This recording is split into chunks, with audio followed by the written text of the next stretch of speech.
Direto, muitas pessoas que estão nos ouvindo e nos vendo, elas têm essa pretensão de lançar diferentes produtos. E a dúvida sempre é, eu colocar dentro da mesma marca é um trampo, né? De tu conseguir comunicar para clientes diferentes o mesmo produto. Então, as pessoas podem optar por fazer como a L'Oréal fez, por exemplo. Você criar estruturas e dependendo de criar outra marca. Quando Isso. que tu acha que vale a pena criar outra marca? Ou se vale ter o mesmo diretor de marketing em ambas as marcas? Ou de fato tem que ter essas pessoas responsáveis por cada uma das marcas? Quando as marcas têm similaridades, eu não vejo problema, né? Similaridades de preço, similaridades de público, similaridades de comunicação. Eu não vejo problema de estar embaixo da mesma estrutura. Da mesmo time. Do mesmo time. Tá. Mas quando você começa a fazer diferenças muito grandes, então, eu vou trabalhar um produto aqui classe AA e eu vou trabalhar um outro produto classe CD. Tá. É muito difícil pro time executar essa mudança de pensamento. Agora eu vou trabalhar... Porque a maneira de comunicar, a maneira de entregar o produto, a embalagem é totalmente diferente. E no ponto de vista de canais, eu não sei como é que é na L'Oréal também. Cada marca tem canais diferentes, né? Porque a L'Oréal é a marca-mãe, né? É a marca-mãe. L'Oréal é a marca-mãe. Embaixo tem as 4 divisões e as marcas estão plugadas nas 4 divisões. Então, existe, por exemplo, uma comunicação institucional L'Oréal? Existe. E em paralelo... Existe. Existe a comunicação L'Oréal Grupo, né, institucional, que é a L'Oréal Grupo.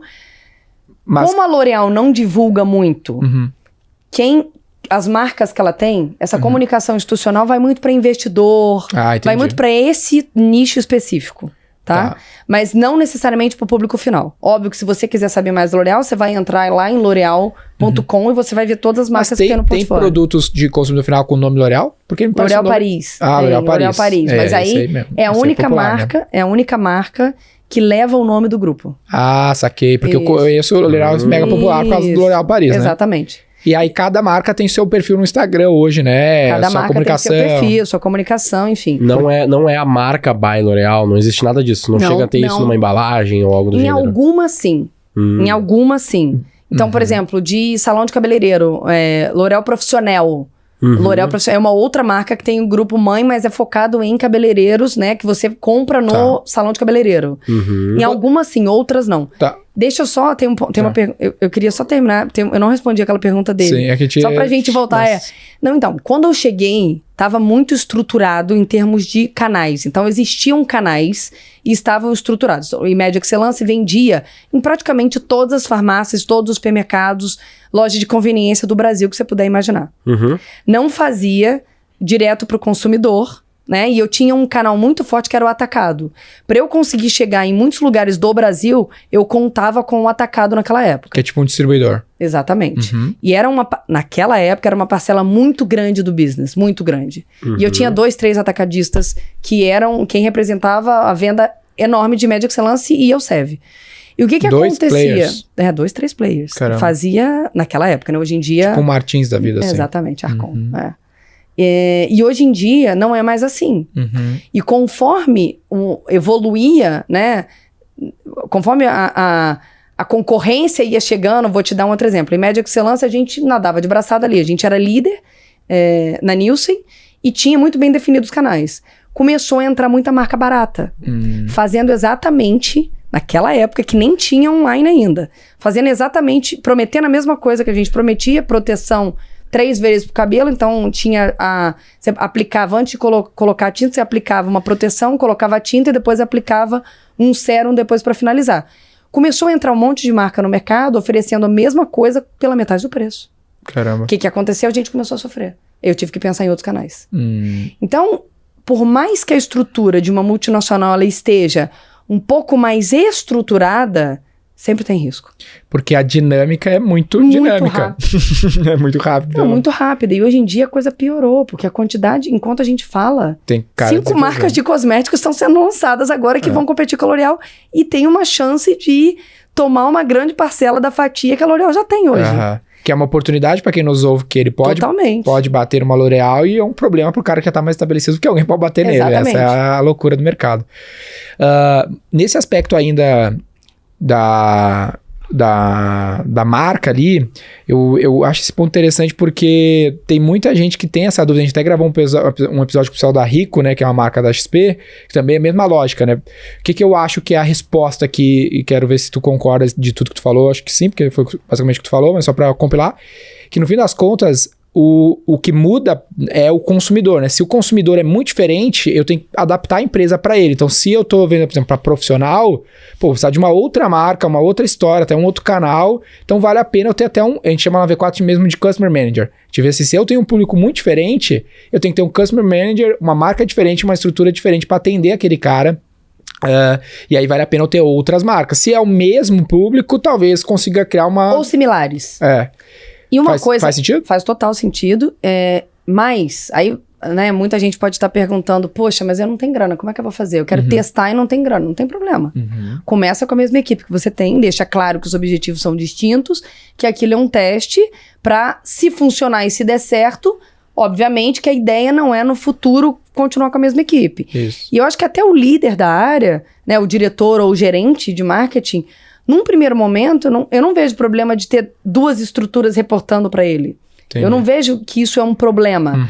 Mas quando a marca começa a ganhar corpo, aí para você conseguir operar, aí são maneiras de pensar o consumidor e maneiras de entregar ao consumidor totalmente distintas. E quando a gente tem nessas tuas marcas mesmo, tem algumas delas, por exemplo, L'Oréal Paris, é uma marca que eu conheço, ela tem diferentes produtos, né? Não é um produto só. Não. Tipo, sei lá, você que tem shampoo e condicionador, né? Você tem shampoo, condicionador, você tem produto de skincare, produto pro corpo, tem coloração de cabelo, tem maquiagem, e tu tem outra marca dentro da empresa que também tem os mesmos produtos, né? Que concorre 100% com... Aí você tem... L'Oréal, vou dar um exemplo de novo, gente.